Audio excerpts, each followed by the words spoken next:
बहुत पुरानी बात है। ऊदयुद्ध नामक एक बुद्धिमान राजा था। वह अपनी प्रजा से बहुत प्रेम करता था।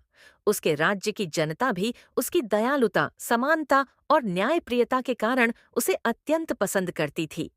राजा की एक सुंदर और बुद्धिमान पुत्री थी, जिसका नाम उपमंजरी था।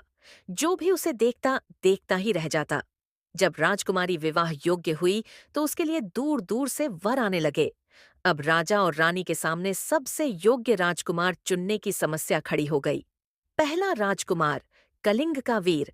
एक दिन जब राजा अपने सजे धजे दरबार में बैठे थे, तभी कलिंग का एक सुंदर राजकुमार आया।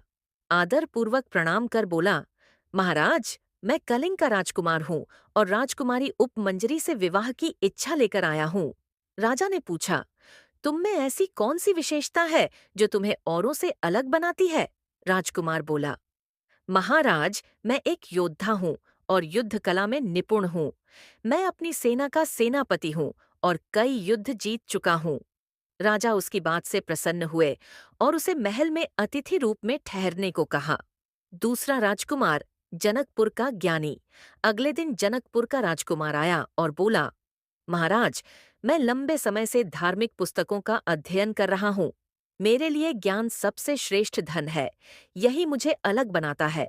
राजा उसकी बातों से प्रभावित हुए और उसे भी ठहरने को कहा। तीसरा राजकुमार, वैशाली का अनोखा वर।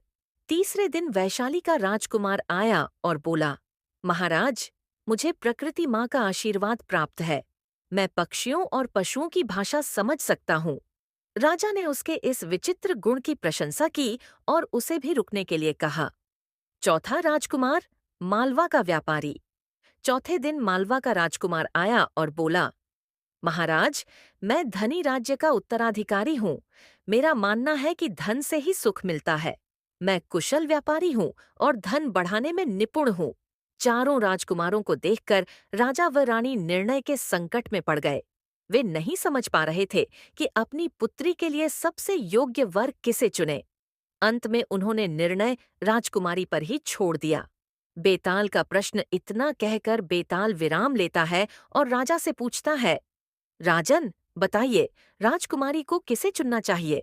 उसकी बुद्धिमानी और सुंदरता के अनुसार सबसे योग्य वर कौन है? राजा विक्रमादित्य बिना देर किए उत्तर देते हैं, यदि राजकुमारी वास्तव में बुद्धिमान है तो वह कलिंग के राजकुमार को चुनेगी। जनकपुर का राजकुमार ज्ञानी है, पर वह अच्छा शासक नहीं बन सकेगा। वैशाली का राजकुमार पशु भाषा समझता है, पर राज्य संचालन में यह गुण उपयोगी नहीं।